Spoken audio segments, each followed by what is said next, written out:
Question है प्रत्यक्षण में व्यक्तिगत कारकों की भूमिका का वर्णन करें। और आइए और इस क्वेश्चन को देखते हैं।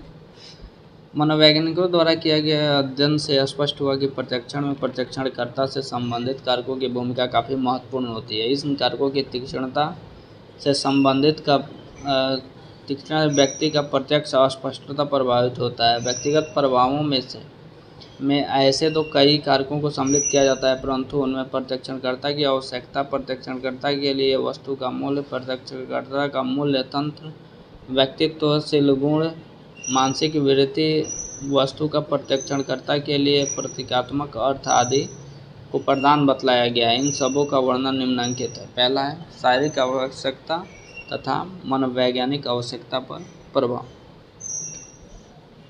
प्राणी में अभिप्रेरण में भूख, प्यास आदि शारीरिक आवश्यकताओं में उपलब्धि, अभिप्रेरक एवं अन्य मनोवैज्ञानिक आवश्यकताओं का महत्व काफ़ी अधिक है। इन कारकों के प्रत्यक्षण पर सीधा प्रभाव देखा गया है। सचमुच में व्यक्ति अपनी शारीरिक आवश्यकताओं के अनुरूप ही उद्दीपक का प्रत्यक्षण करता है। जैसे प्रसिद्ध प्रयोगात्मक मनोवैज्ञानिक ऑक्सगुड लिखते हैं कि जब वे रास्ते में भोजन करने के लिए जाते थे तो रास्ते में एक दफ्तर मिलता था जिसे 400D जिसका नाम था, वे प्रायः उसे फूड पढ़ा करते थे। इस उदाहरण से संकेत मिलता है कि ऑक्सगुड अपने विशेष शारीरिक अवस्था अर्थात भूख के कारण इस 400D को फूड पढ़ा करते थे। दूसरा है प्रत्यक्षण किए जाने वाले वस्तुओं के मूल्यों का प्रभाव। प्रत्यक्षण पर इस बात का भी प्रभाव किया जाता है कि व्यक्ति के लिए वस्तुओं या उद्दीपकों का मूल्य कितना है। मनोवैज्ञानिकों द्वारा किए गए अध्ययनों से स्पष्ट हुआ है कि जिस वस्तु का मूल्य प्रत्यक्षणकर्ता के लिए अधिक होता है उसका आकार उससे बड़ा मालूम पड़ता है। ब्रूनर तथा गुडमैन ने इस सिलसिले में एक अध्ययन किया। उन्होंने समान बुद्धि के 10 बच्चों के 2 समूह लिए। एक समूह में सभी धनी परिवार के बच्चे थे तथा दूसरे समूह में गरीब परिवार के बच्चे थे। इन दोनों समूह के बच्चों को 1, 5, 10, 20, 25, 50 सेंट के सिक्के के आकार के आकलन की एक रोशनी प्रोटेक्टर द्वारा करने को कहा गया। रोशनी प्रोटेक्टर द्वारा पर्दे पर सिक्के के आकार की गोल रोशनी पड़ती थी, जिससे ज़रूरत पड़ने पर प्रोटेक्टर को 9 घुमाकर छोटा या बड़ा कर लेता था। परिणाम में देखा गया गरीब परिवार के बच्चे सभी जनों ने सिक्कों का आकार का अति प्राकलन किया, जबकि धनी बच्चों ने इन सिक्कों का आकार का न्यून प्राकलन किया। प्रयोगकर्ताओं के अनुसार ऐसा इसलिए हुआ क्योंकि धनी परिवार के बच्चों के लिए सिक्कों का मान या महत्व कम था, जबकि गरीब परिवार बच्चों के लिए इन सिक्कों का मान या महत्व अधिक था। स्पष्ट हुआ कि उद्दीपक प्रत्यक्षण पर उद्दीपक के मूल्य का भी प्रभाव पड़ता है।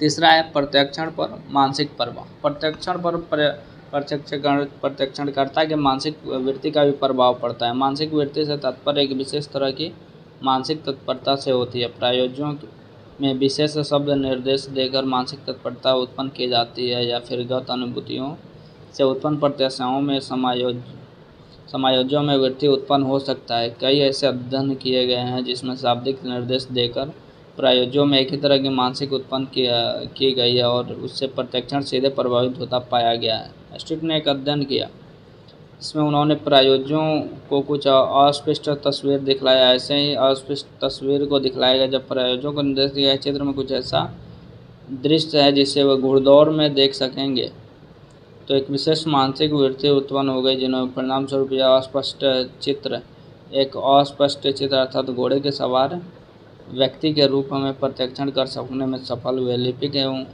ने बोरिंग सासबहू की आकृति के बारे में प्रयोग करके मानसिक वृत्ति के प्रत्यक्षण में पड़ने वाले प्रभावों का भी अध्ययन किया है। चौथा है प्रत्यक्षण पर प्रतीकात्मक अर्थ का प्रभाव। कुछ वस्तुओं के लिए व्यक्ति के लिए अप्रकट अर्थ होता है, जिसका स्वरूप व्यक्ति तथा प्रतीकात्मक होता है। वस्तुओं के प्रतीकात्मक अर्थ व्यक्ति के लिए सामान्य अर्थ से हटकर कुछ दूसरी अर्थ की ओर इशारा करते हैं। वस्तुओं का यह प्रतीकात्मक अर्थ व्यक्ति के लिए धनात्मक महत्व या निषेधात्मक महत्व भी रख सकता है। इससे व्यक्ति का प्रत्यक्षण काफ़ी अधिक प्रभावित होता है। इसकी संपुष्टि पोस्टमैन तथा ब्रूनर ने एक प्रयोग करके किया। इस प्रयोग में 3 तरह के चिन्हों का उपयोग किया गया, जिसने प्रतीकात्मक अर्थ प्रायोजों के लिए अलग अलग था। इन लोगों ने प्रायोजों में हाथ में बराबर बराबर आकार के प्लास्टिक तख्तियों पर बने डॉलर, वास्तविक तथा ज्यामितीय आकृतियाँ दिखलाया। फिर उन्हें रोशनी प्रोटेक्टर के माध्यम से उनके आकार को पर्दे पर प्रक्षेपित करने के लिए कहा गया। डॉलर अमेरिकन के लिए धनात्मक महत्व चीज़ है, इसलिए उन्होंने सबसे पहले बड़ा सिक्का, वहाँ का सबसे बड़ा सिक्का है। स्वस्तिक हिटलर का राष्ट्रीय चिन्ह है, जिससे सभी अमेरिकन घृणा करते हैं। इस चिन्ह से उन्हें अशुभ घटनाओं की आशंका होती है, अतः इस प्रतीक या चिन्ह के लिए उन्हें निषेधात्मक मूल्य है। ज्यामितिक आकृतियों का मूल्य न तो धनात्मक है न ही निषेधात्मक, अतः इनका तटस्थ मूल्य है। परिणाम में देखा गया प्रयोजों ने तटस्थ ज्यामितीय मूल्य की तुलना डॉलर और स्वस्तिक दोनों वास्तविक आकार से बड़ा आकार पर्दा पर बनाए, जबकि इन दोनों आकृतियों का ज्यामितिक आकृति की तुलना में अति आकलन किया गया। डॉलर का स्वरूप चूंकि धनात्मक होता है, इससे इसका प्रत्यक्षण बड़े आकार में किया गया।